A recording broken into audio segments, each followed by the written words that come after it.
Welcome back to the cryptoworld channel, everyone. My name is Josh, and right now this new Bitcoin warning signal is still flashing on the chart, while the price of Bitcoin is just about to confirm a new bearish pattern, while Ethereum is now rejecting from critical short-term resistance, while Solana is also just about to confirm a new bearish pattern. So I'll be talking about all of that and more later in this video, so definitely watch to the end. First of all, we need to take a look at today's Bitcoin ETF news, because just yesterday we saw yet another net outflow, and this is actually the fourth net outflow in a row. Because just yesterday on the Thursday, we saw another net outflow of $94 million, and if we're looking at the breakdown, we can still see a decent inflow into BlackRock. But in terms of inflows, that was just about it, because Fidelity actually had their worst day ever in terms of inflows. They had an inflow of only $2.9 million, which is nothing for Fidelity. And then as usual, the other Bitcoin ETFs had a few $1 million of inflows here and there, while Grayscale had another massive outflow. And this time around, it was an outflow of around $360 million approximately, which basically means just yesterday, Grayscale essentially dumped close to $360 million worth of Bitcoin. And so because that massive outflow from Grayscale was bigger than any of the inflows from the other ETFs, that left us with a net outflow at the end of the day of $94 million. And in case you're new to all of this, you can think of inflows as buying Bitcoin, so that is bullish for Bitcoin, good news for the price, and you can think of outflows as selling Bitcoin, which is bad news for the price. And so over the last 1 week or so, we've actually seen a decent amount of net outflows, the most net outflows in a row.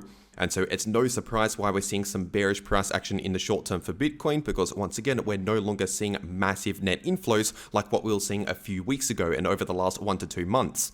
And in case you're wondering how much Bitcoin Grayscale is still currently holding, right now, Grayscale is still holding around 355,000 Bitcoin, worth around $22 billion. And in fact, just a couple of months ago, they were holding over 600,000 Bitcoin, so their Bitcoin have basically roughly halved over the last 2 months. And at the rate that they're getting rid of their Bitcoin, dumping it on the market, in just a couple of months from now, they will be completely out of Bitcoin, which obviously means they will no longer be able to sell Bitcoin and have any outflows, because they will be done, they will be over with in a few months from now if they keep up this selling pressure at this rate.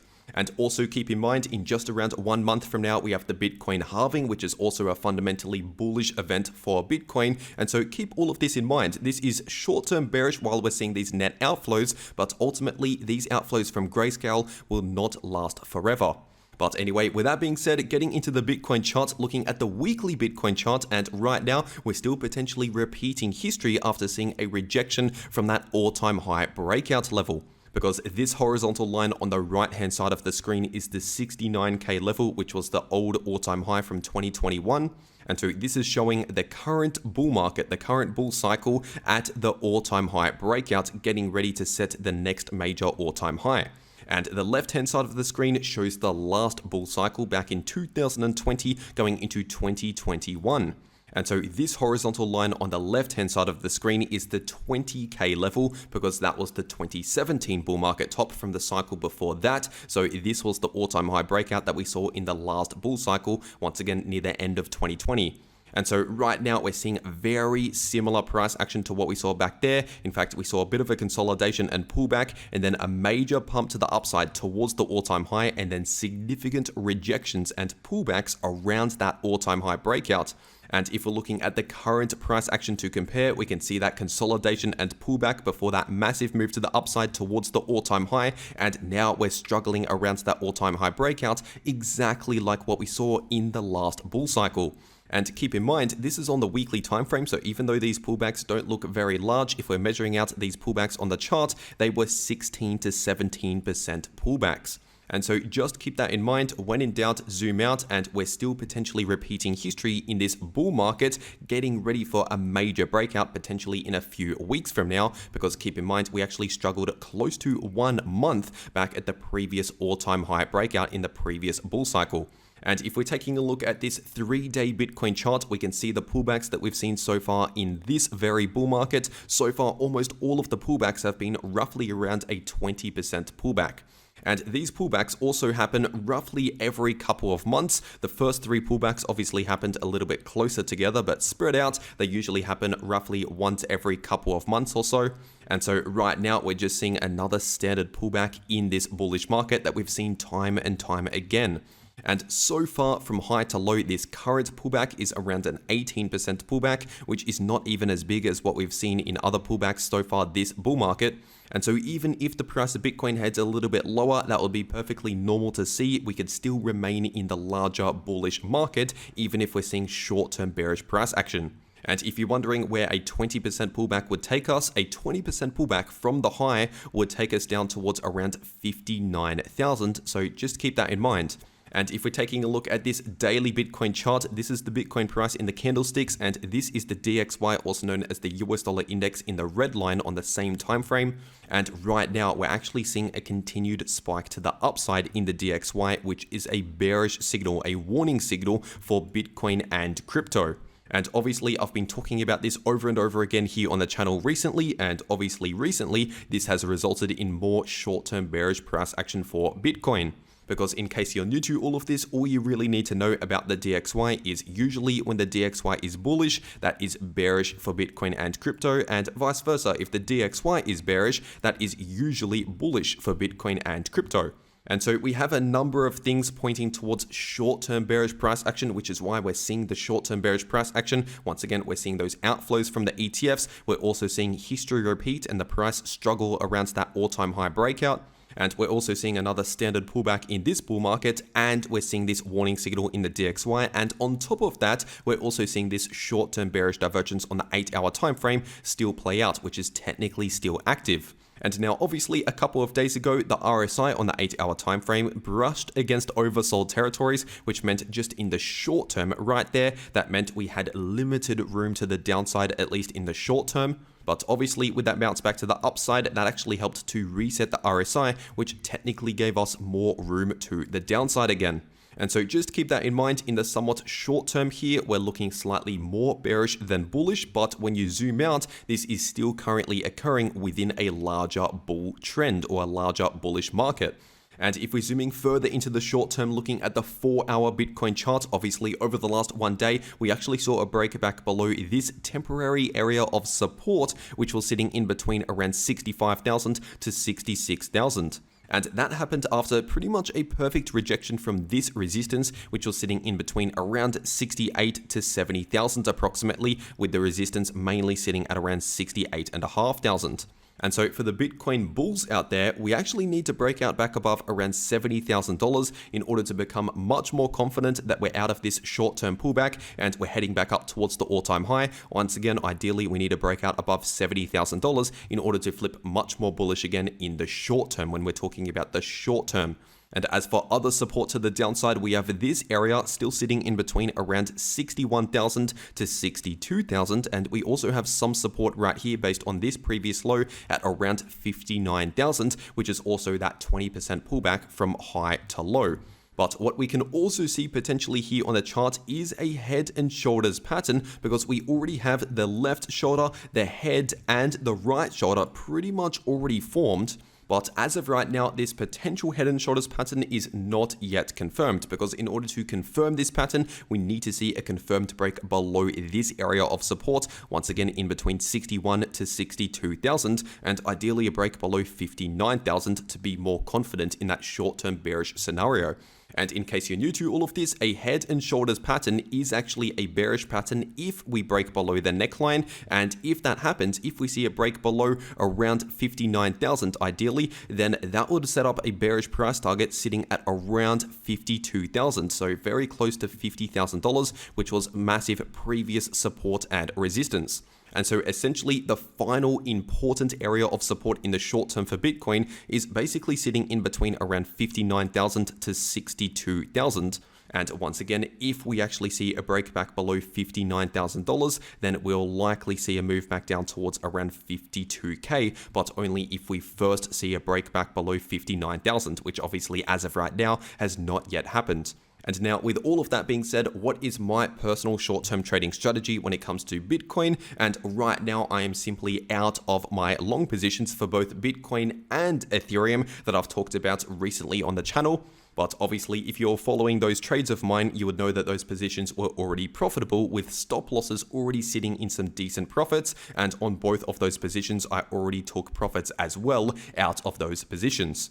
And so just by taking some profits off the table out of those trades and moving my stop loss into profits, you can actually turn a not so good situation into a profitable trade. But once again, as of right now, I'm currently out of those trades. I've already secured my profits, so I'm no longer in any trade right now, but I'm looking to enter my next trading opportunity, which I'll share here on the channel as soon as I see another good entry. And if you want to trade these moves in the price of crypto, then make sure to check out Bybit, link down below, which is the exchange that I trade on. And if you use that link down below this video in the description or in the pinned comment, you can get up to a $30,000 deposit bonus, but only if you use that link down below this video. But for whatever reason, if you cannot access Bybit or if you cannot KYC on Bybit, there is also Bitflex, which is another crypto exchange similar to Bybit, but you don't need KYC for Bitflex. And so I'll also make sure to leave a link to Bitflex in the description down below and in the pinned comment. And if you use that link, it'll take you to this page right here where you can actually enter an exclusive Apple Watch Series 9 giveaway if you want to. And so if you're trading crypto anyway, or if you're preparing to take the next trading opportunity, you might as well get set up ready to go on one of those exchanges using those links down below this video if you want to get those extra bonuses. And if we're taking a look at the Bitcoin liquidation heat map, we can actually see a decent amount of liquidity building to the downside in between around 62,500 all the way down to around 60,000. But we still have a lot of liquidity to the upside in the short term, sitting at around 68,500 to 69,000. And so ultimately, it's very likely that sometime soon, potentially in the coming days or weeks, we will hit that 69K level to take out a lot of that liquidity to the upside.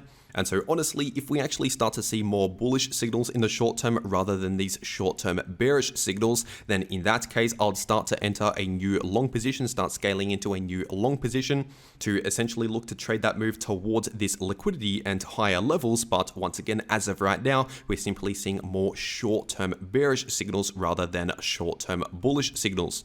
But remember, that's talking about the short term. When we're zooming out on larger timeframes, we're still in a larger bullish market. And something similar can be said for Ethereum. Right now, we're still clearly in a bullish market, forming higher lows and higher highs on the weekly time frame, on the larger timeframes here. It's just obviously at the moment, we're currently seeing a short-term pullback within the larger bullish trend, like what we've seen time and time again so far in this bull market. And right now, the price is still basically rejecting from that 78.6% Fibonacci level, which was sitting at around 4.1K. And right now, the price is actually trading just below 3.4K, which is a critical level on the chart. Because basically, if we confirm a weekly candle close back below around 3.4K, then in that case, honestly, we could see the price drop below $3,000 into the $2,000 range, potentially back towards around 2.9K first of all. But once again, that is only if we see strong confirmation of a break below 3.4K with a weekly candle close, and the next weekly candle closes in around 2 days from now. And with that being said, zooming into the short term, this is on the 4-hour time frame, and right now we're seeing pretty much a perfect rejection from this exact area of resistance that I talked about in my last video. And so this resistance, which was previous support, is still sitting in between around 34.70 going up towards around 35.40 approximately. And in case you're wondering about other resistance levels to the upside, we could have some short-term resistance at around 36.50, but the next important area of resistance above 35.40 is sitting in between 37.50 to 3.8K. And as for short-term support, we have this price range right here sitting in between around 3.2K to 32.50. And we also have a bit of support based on this low right here sitting at around 31.40 to 31.50 approximately. And if we're taking a look at Solana versus Bitcoin on the 4-hour time frame, this is Sol BTC, and basically this chart tells us what Solana is doing versus Bitcoin. So essentially, if this chart is going to the upside, Solana is outperforming Bitcoin, doing better than Bitcoin. But if this chart is going to the downside, it means Solana is doing worse than whatever Bitcoin is doing. And so, for example, if this chart is bearish, that essentially means if, let's just say, Bitcoin is bearish against the US dollar, then Solana is having even bigger moves to the downside. But if this chart is bullish, let's just say, and Bitcoin still has a move to the downside against the US dollar, then Solana might still perhaps go to the downside, but not as much as Bitcoin. And if this chart is bearish and Bitcoin is actually pumping against the US dollar, Solana could still go to the upside against the US dollar even if this chart is bearish, but just not as much as what Bitcoin is doing if this chart right here is bearish. And so that's what this Sol BTC chart means, Solana versus Bitcoin, and right now it's forming a bearish head and shoulders pattern on the 4-hour time frame, getting very close to a confirmed break to the downside.